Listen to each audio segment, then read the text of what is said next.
बिस्मिल्लाहिर्रहमानिर्रहीम। नाज़रीन अस्सलाम वालेकुम। आप देख रहे हैं साबिर शाकिर को यूट्यूब चैनल पे। आज है जनाब 9 जुलाई साल 2020 और दिन है आज जुमेरात का। आज फिर हम आपसे ताज़ा तरीन ख़बरें शेयर करेंगे और वो ख़बरें हैं जनाब चाइना, पाकिस्तान, इंडिया, इसी खित्ते के बारे में। और जिस वक्त चाइना के हाथों इंडिया की दुर्गत बनाई जा रही है और इंडिया अब ये जंग जो है वो हर सतह पे हार रहा है, हर सतह पे सरेंडर कर रहा है, हर सतह पर चीन की टर्म्स एंड कंडीशंस पे माफ़ी मांग के सुलह कर रहा है। एक्चुअल ग्राउंड पे ये सिचुएशन है, ये हम आपको बताएंगे और बिल्कुल जनाब साबित करेंगे कि एक्चुअल यही है कि चाइना के ख़िलाफ़ इंडिया ने जो दरवाज़ा भी खटखटाया, जिस फोरम पे भी गया, उसमें उसको मुँह की खानी पड़ी और उसको शिकस्त हुई। और फिर चाइना और इंडिया के दरमियान अब तक सियासी सतह पे, सिफारती सतह पे, मिलिटरी लेवल पे, हर लेवल पे जितने भी मुज़ाकरात हुए उसमें इंडिया ने हर मुज़ाकरात में, हर मीटिंग में लूज़ किया है और चाइना की शराइत को माना है।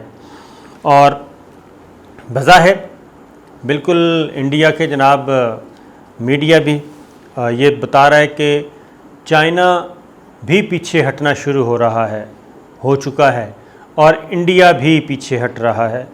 तो ये एक तस्वीर पेश की जा रही है, जबकि एक्चुअल ये चीज़ नहीं है। और अब एक और बात हम इंशाअल्लाह आपको पहले भी कहते रहे हैं कि हम जो भी ख़बर देते हैं पूरी ज़िम्मेदारी के साथ देते हैं और कभी भी गलत ख़बर नहीं दी। और अजीत डोवल और चीन के वज़ीर ख़ारजा के दरमियान जो मामला तय पाए थे, जो चाइना ने शराइत रखी थी, वो तमाम की तमाम शराइत हमने आपको बताई भी थी और वो तमाम शराइत इंडिया ने तस्लीम कर ली हैं।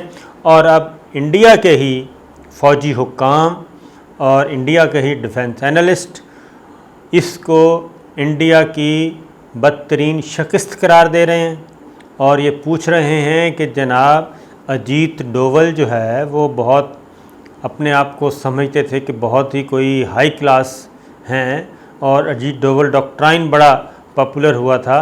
तो उसका नतीजा ये निकला कि इंडिया अपनी ही ज़मीन से हाथ धो बैठा और विड्रॉ कर रहा है, अपनी ही ज़मीन से विड्रॉ कर रहा है। और वो इलाके जो 1962 के बाद इंडिया के कंट्रोल में थे, इंडिया के कब्ज़े में थे, वो ज़मीन भी इंडिया छोड़ने के लिए तैयार हो चुका है। असल चीज़ ये है। अब ये एक रिपोर्ट है जनाब, सबसे पहले तो वो मैं आपको बता दूं कि इंडियन फ़ौज जो है वो अपनी ही सरज़मीन से पीछे क्यों हट रही है और इसका क्या मतलब है। तो इसका बिल्कुल जनाब वाज़ेह तौर पे मतलब ये है, ये रिपोर्ट्स हमारे सामने मुख्तलिफ़ पड़ी हैं। और चाइना जनाब गुलवान, गोगरा और हॉट स्प्रिंग, ये 3 मुकामात हैं जहाँ पे चाइना और इंडिया फ़ेस टू फेस बिल्कुल थे जनाब, जिसे कहने हैं आँखों में आँखें डालना, eyeball to eyeball. तो वहाँ पे चाइना ने कहा है कि जनाब ये बफर ज़ोन बनेगा, यानी चाइना तो ऑलरेडी आगे आ चुका है, वो तो ऑलरेडी नई लाइन ऑफ एक्चुअल कंट्रोल कायम कर चुका है, तश्कील दे चुका है। और अब उससे आगे, यानी जो इलाका चाइना आगे पेशकदमी की, उससे 2 किलोमीटर पीछे हटेगा। और इंडिया जो अपने ही इलाके में था और ये सारा एरिया जो चाइना ने नया कब्ज़ा किया है, ऑक्यूपाई किया है, वो तो इसके पास रहेगा, उसमें से 2 किलोमीटर पीछे हटेगा। और इंडिया जो पहले ही अपना बहुत सारा इलाका गंवा चुका है, वो मज़ीद 2 किलोमीटर पीछे जाएगा। ये एक पॉइंट, ये अजीत डोवल और उनके जो चीनी वज़ीर ख़ारजा के दरमियान जो चाइना ने शराइत रखी थी, अब वो ऐसा ऐसा सामने आ रही हैं और वो इंडिया पूरा कर रहा है। उसके बाद एक और जो ओरिजिनल असल चीज़ है जी, वो है कि पेंगोंग टिसो झील और एक इलाका है जनाब डेप्सोंग। ये जो इलाके हैं ये चाइना किसी भी सूरत खाली नहीं करेगा और इससे 1 इंच भी पीछे नहीं हटेगा। ये चाइना ने वाज़ेह तौर पे अब उन्होंने ये चीज़ें ओपन करना शुरू कर दी हैं कि ये जो इलाके हैं डेप्सोंग और पेंगोंग टिसो झील ये क्यों नहीं करेगा जनाब, ये मैं आगे जाके बताता हूँ कि ये इलाके क्यों खाली नहीं करेगा और इसकी इम्पोर्टेंस क्या है। और ये बात भी अजीत डोवल मान गए हैं और उस पे अमल दरामद शुरू हो गया है। अब आगे जनाब, गलवान में चीन कह रहे हैं जी इंडियन मीडिया दे रहा है पीछे हट रहा है। नहीं, वो पीछे नहीं हट रहा। वो ये हो रहा है जनाब कि गलवान में जहाँ कमांडोज़ आए थे इंडियन आर्मी के ऑपरेशन करने चाइना से इलाका छुड़वाने के लिए, वहाँ पे जहाँ पे 47 जो इंडियन आर्मी के लोग थे कमांडोज़ और अफसर मारे गए थे और बाकी कोई 80-100 के करीब ज़ख्मी हुए थे जिनकी खैरियत दरियाफ़्त करने के लिए नरेंद्र मोदी नहीं गए हॉस्पिटल। ये वो इलाका है और वहाँ से भी चाइना उस पॉइंट से पीछे हटा है जहाँ पे इनकी ठुकाई हुई थी। वो इलाका अब बफर जोन कहलाएगा। वहाँ पे इंडिया नहीं आएगा और इंडिया उससे भी पीछे जाएगा जी 2 किलोमीटर। और ये चाइना की तसल्ली के लिए, जब तक चाइना की तसल्ली नहीं होगी तब तक ये नहीं होगा। एक और अब दूसरी बात, चाइना ने ये आयद की थी शर्त कि नरेंद्र मोदी जो सो कॉल्ड विज़िट करेंगे लेह का, वहाँ पे अगर उन्होंने कोई बात की तो फिर उसका जवाब, ईंट का जवाब पत्थर से दिया जाएगा।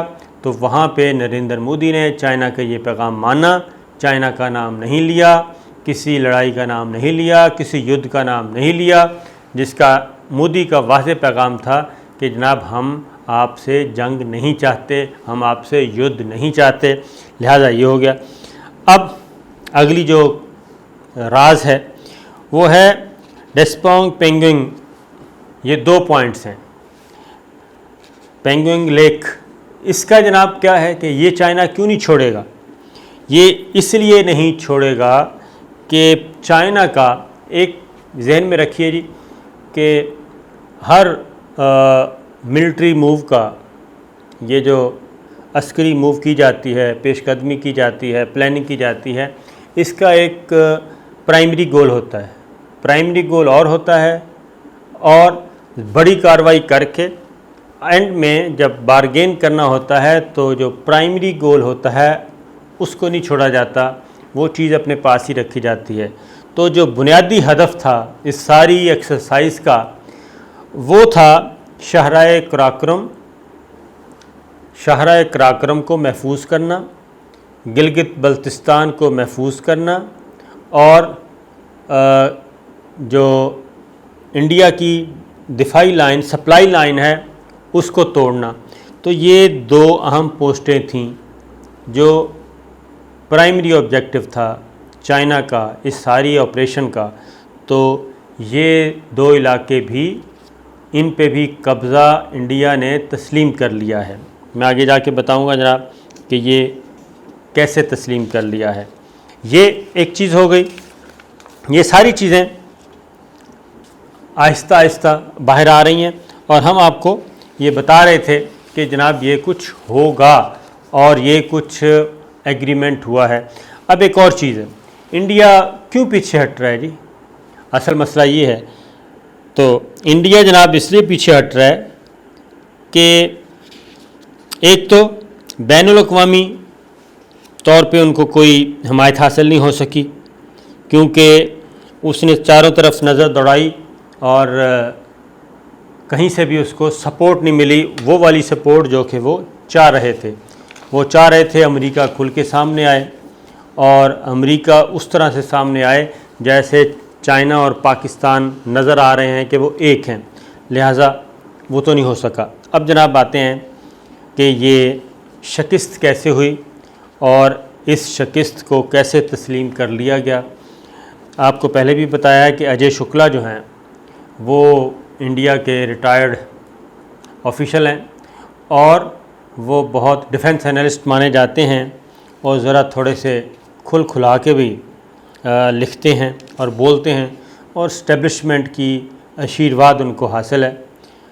अब वो ये कह रहे हैं कि, अब अगली बात सुनिए जी, कि वो ये कह रहे हैं कि भारतीय फ़ौज में इसकी तशवीश है, भारतीय फ़ौज में इसकी तशवीश है कि जनाब ये जो मोदी अजीत डोवल ने ज़ाहिर है मोदी के हिमायत से ही सब कुछ किया, उसकी आशीर्वाद से किया है कि अजीत डोवल ने नरेंद्र मोदी ने जो फ़ौजी इनखला का मुआहदा किया है चाइना से, इसको वो फ़ौजी इनखला का मुआहदा कह रहे हैं।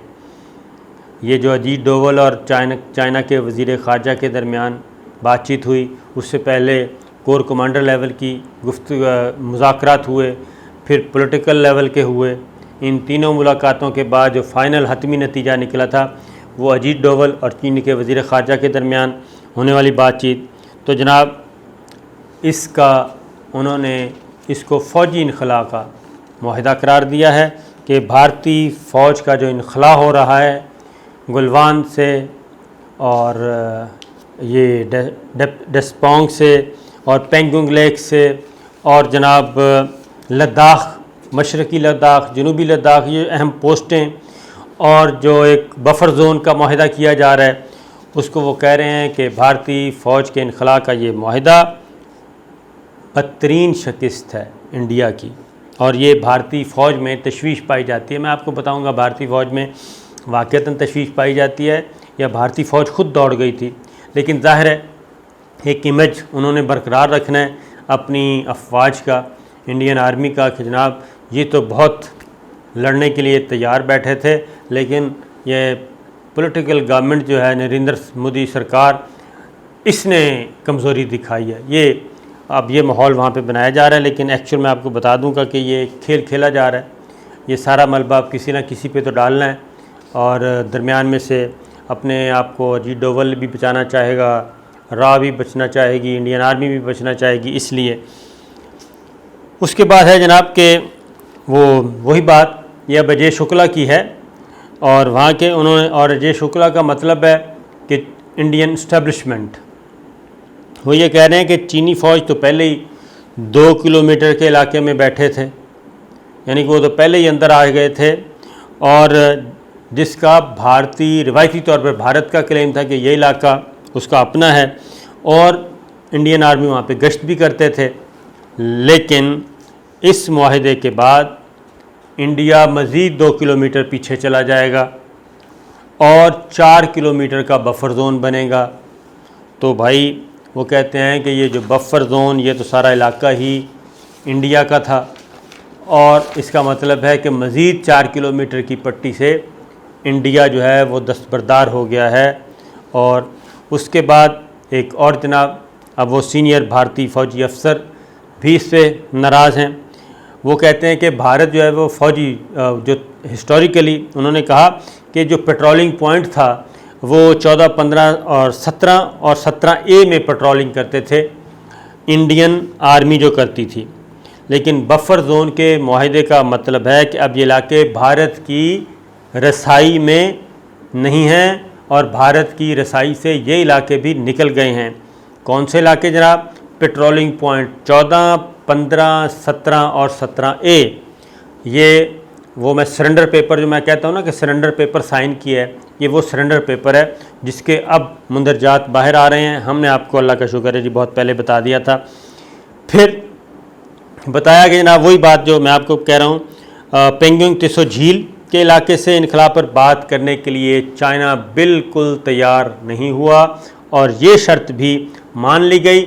और ये पेंगोंग त्सो झील जो है ये जनाब फिंगर 4 और फिंगर 8 के दरमियान के 8 किलोमीटर भारतीय इलाके पर कब्ज़ा कर रखा है।